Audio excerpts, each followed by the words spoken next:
Matemática 12º ano, Função exponencial e logarítmica, aula 2. Sumário pré-requisitos. Vamos falar, relativamente ao capítulo da função exponencial e logarítmica, de condições com exponenciais. Os pré-requisitos necessários para compreender a aula na totalidade são ter conhecimentos elementares de equações e de operações numéricas. Também deverão saber acerca de inequações. Conceitos fundamentais a reter, palavra-chave. No fim desta aula deverá saber resolver condições que envolvam expressões com exponenciais. As palavras-chave da aula são exponencial, equações, inequações. Condições com exponenciais. Para resolver condições que envolvam a função exponencial, devemos ter em conta os seguintes factos. O primeiro é que quando temos duas exponenciais igualadas, duas exponenciais com a mesma base, elas só são iguais se e somente se os expoentes o forem. Portanto, a elevado a x1 igual a elevado a x2, se e só se o x1 for igual a x2. Portanto, isto é válido para qualquer a positivo e diferente de 1. No caso de termos a levantada x1 menor que a levantada x2, isto é equivalente a ter x1 menor do que x2, quando a é superior a 1. Portanto, isto deve-se ao facto da função y igual a elevado a x ser uma função estritamente crescente quando a tem base superior, portanto, quando a é superior a 1. Portanto, nós podemos desembaraçar de exponenciais com esta equivalência. No entanto, note-se que quando a se enquadra entre 0 e 1, já temos que inverter o sentido da desigualdade. Note-se aqui que a elevada a x1 é menor que a levantada a x2, se e só se o x1 for maior que o x2. Portanto, aqui temos um menor e aqui temos um maior. Temos que inverter o sentido da desigualdade porque esta forma assim o diz, e isto deve-se ao facto de a função exponencial de base entre 0 e 1 ser uma função estritamente decrescente. Para aplicar estas regras, utilizamos frequentemente as propriedades das potências. Aqui as temos, apenas para recordar. Sabemos que as propriedades são válidas para determinados valores das constantes envolvidas aqui. Vamos aqui apenas preocupar-nos com as propriedades propriamente ditas. A primeira diz-nos que quando multiplicamos potências com a mesma base, mantemos a base e somamos os expoentes. A segunda regra das potências diz-nos que quando multiplicamos potências com o mesmo expoente, neste caso n, mantemos o expoente e multiplicamos as bases. A regra 3 diz-nos que a potência da potência é igual a A elevado ao produto dos dois expoentes, n vezes m.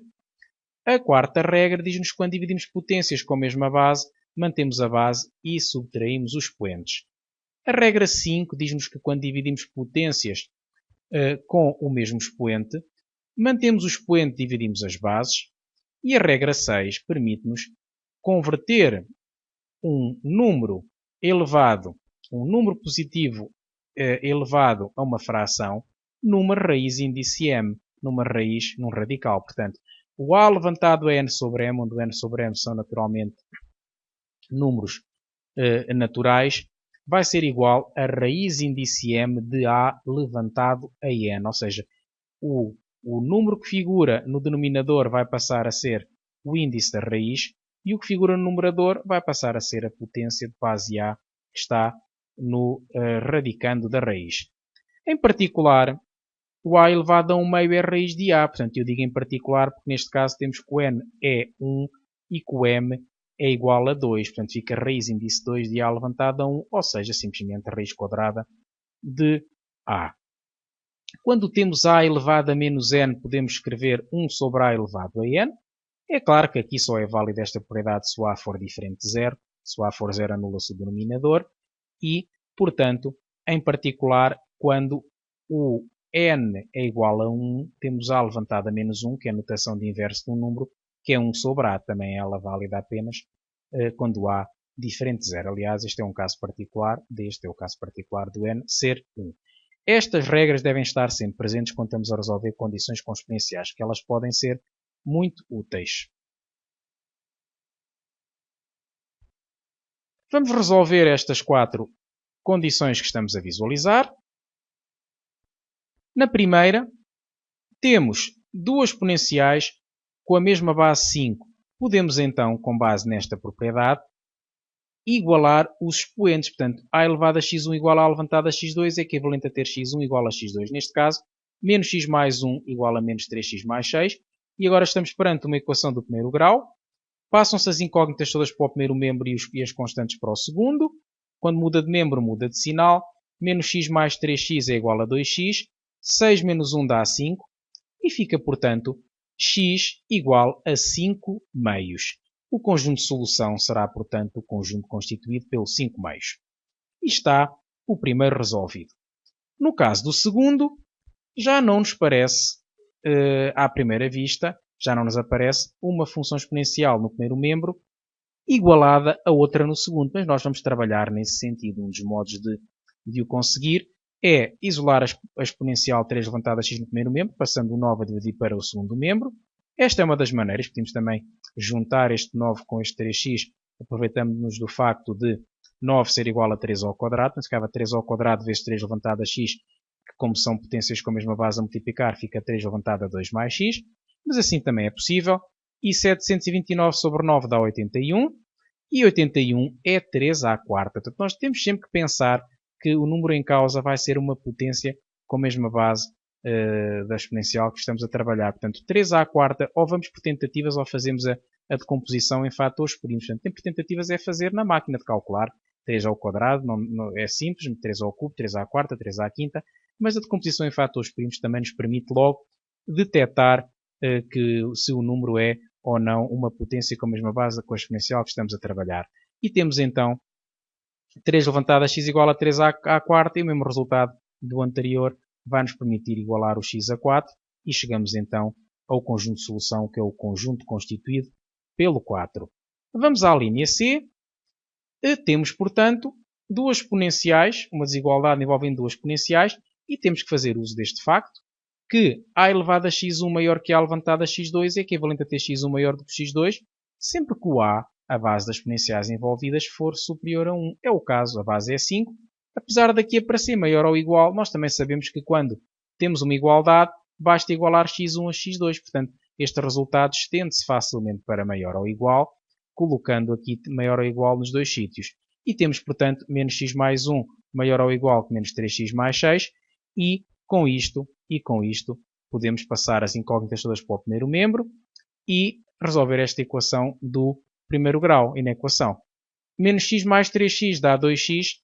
2x maior do que 5 é equivalente a ter x maior do que 5 meios e, portanto, o conjunto de solução é um intervalo de 5 meios a mais infinito. A linha D. Novamente uma desigualdade, desta vez com base π.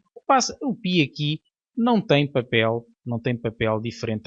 Estar aqui um π ou estar um 3 ou um 5 é a mesma coisa. Portanto, o que nós queremos é fazer uso desta regra, desta propriedade, para desembaraçar de exponenciais. Portanto, fica logo, como o π é um número maior do que 1, fica x² menos 3 maior do que 6. E agora estamos perante uma equação do segundo grau. Passamos o 6 para o primeiro membro. Podemos agora encontrar os zeros da equação associada à equação. Os zeros vão ser mais ou menos 3. O esboço do gráfico da parábola da equação y igual a x² menos 9, tendo apenas em conta os seus zeros. Um esboço muito simples. Tem como zeros o menos 3 e 3, tem concavidade voltada para cima. Será, portanto, negativa entre os zeros, positiva fora deles. Como eu quero que seja positiva, vai ser de menos infinito a menos 3, reunido com 3 a mais infinito. Ora, aqui temos então o conjunto de solução desta inequação e chegamos ao fim desta alínea. Vamos agora ver um segundo exemplo onde terminemos o domínio das funções que aqui apresentamos. Comecemos com a primeira. A única restrição que a primeira função tem é o denominador. Nós sabemos que numa fração o denominador nunca pode ser nulo. Por esse motivo, temos que ter o 4 menos 2 levantado a 2x diferente de 0. Agora, o que temos a fazer é determinar os valores x que satisfazem isto. 4 menos 2x diferente de 0 pode ser escrito nesta forma, equivalente à negação de 4 menos 2 levantado a 2x igual a 0. Portanto, a negação de uma igualdade dá uma desigualdade. E agora temos esta equação para resolver. E temos que o 4 é 2 ao quadrado, portanto dá para escrever esta equação nesta forma. E agora temos 2x igual a 2, 2x igual a 2, e portanto a negação de 2x, 2 elevado a 2x igual a 2 ao quadrado é equivalente a ter 2x igual a 2, a negação de 2x igual a 2, ou seja, a negação de x igual a 1, que nos conduz a x diferente de 1. Conclusão, vamos ter que ter o domínio igual a R, excepto 1. Portanto, o único ponto onde o denominador se anula é precisamente no 1. Portanto, o domínio fica R, excepto 1. Na linha B, temos uma raiz quadrada e sabemos que não existem raízes de números negativos, só existem raízes de números positivos ou nulos. Portanto, o radicando tem que ser maior ou igual do que 0. Vamos resolver esta condição. Radicando maior ou igual do que 0. Isola-se a exponencial no primeiro membro. Ficaria menos 4 elevado a 2x maior ou igual que menos 16. Depois multiplica-se por menos 1 e tem que se inverter o sentido da desigualdade. Também poderíamos passar o menos 4 levantado a 2x para o segundo membro. Ficava 16 maior ou igual a 4 levantado a 2x.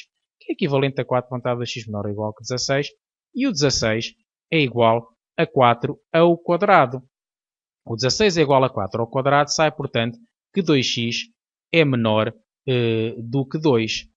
E temos então 2x menor ou igual que 2, o x menor ou igual do que 1. Portanto, a solução vai ser de menos infinito a 1 fechado. Portanto, o domínio da função g é o intervalo de menos infinito a 1 fechado.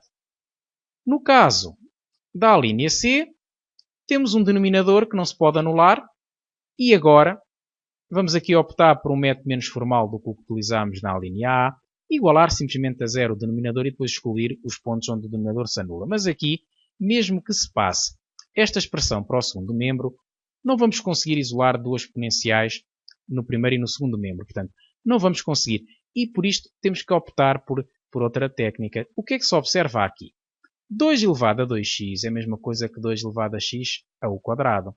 Portanto, temos um 2 levantado a x ao quadrado, temos um 2 levantado a x ao quadrado, temos um termo que não depende de 2 levantado a x. Nós aqui temos que aplicar, vejam lá, a forma resolvente de equações do segundo grau. Ora, cá está. Uma expressão ao quadrado, uma sem estar ao quadrado e um termo independente da expressão em x. Estamos perante uma equação do segundo grau. Uma das técnicas que se usa é substituir o 2 levantado a x por y. E com isto ficamos com uma equação que é y ao quadrado menos 5y mais 4. Aqui é que dá para ver bem igual a 0. Aqui é que dá para ver bem a equação do segundo grau. Portanto, substituímos onde aparece na equação 2 levantado a x por y. Resolvemos com a forma resolvente de equações do segundo grau. Somos conduzidos aos zeros que são 1 e 4. E deste modo, como o y é 2 levantado a x, fica 2 levantado a x igual a 1. Ou 2 levantado a x igual a 4. E resta-nos agora chegar ao resultado final. Portanto, como o 1 é 2 levantado a 0, fica 2 levantado a x igual a 2 levantado a 0, de onde sai que x é 0. Como o 4 é 2 ao quadrado, sai que x é igual a 2. Portanto, os zeros do denominador, o denominador anula-se para x igual a 0 e para x igual a 2 e chegamos à conclusão que o domínio é R excepto 0 e 2. As funções exponenciais de base E, que é o número de Neper, aproximadamente 2.718281884, ou seja, a função exponencial do tipo E elevado a x tem particular interesse na vida real. Encontramos aplicações na economia, na biologia, na química. O exemplo seguinte é bastante conhecido. Temos, portanto, um exemplo de uma função exponencial em questões associadas à desintegração radioativa, que associa a função a de t a A0 vezes E levantada a RT, onde o A de t é a quantidade de substância radioativa existente depois de t anos, o A de 0 é a quantidade inicial da substância radioativa, costuma-se escrever de forma abreviada simplesmente com A de 0, e o R é a característica de cada substância e representa a taxa anual de desintegração. Quer isto dizer que, se tivermos uma substância, podemos ter um valor de R, se tivermos outra, podemos ter outro. Por exemplo, para carbono 14, para chumbo, temos valores de R que não são necessariamente iguais. Ora, vamos aqui ver um exemplo A quantidade de Q em gramas de uma substância radioativa decresce exponencialmente de acordo com esta fórmula. Q0 vezes E levantado a menos 0.09T. T em anos. Sabe-se que, ao fim de 11 anos, restavam cerca de 8.51 gramas desta substância. Qual era a quantidade inicial? Portanto, temos que o Q de 11 é igual a 8.51. Substituindo na expressão algébrica de Q, o T por 11 fica Q0 vezes E levantado a menos 0.09 elevado a vezes 11, digo. E podemos aqui isolar o Q0, passando esta expressão para o segundo membro. Fica 8.51 sobre a expressão. E agora vamos ter que aproximadamente o Q0 é 22.9. O Q0 é igual a 22.9. Temos, portanto, que a quantidade inicial era 22.9 gramas. A próxima tarefa é praticar os conceitos adquiridos nesta aula, resolvendo exercícios correspondentes à aula 2.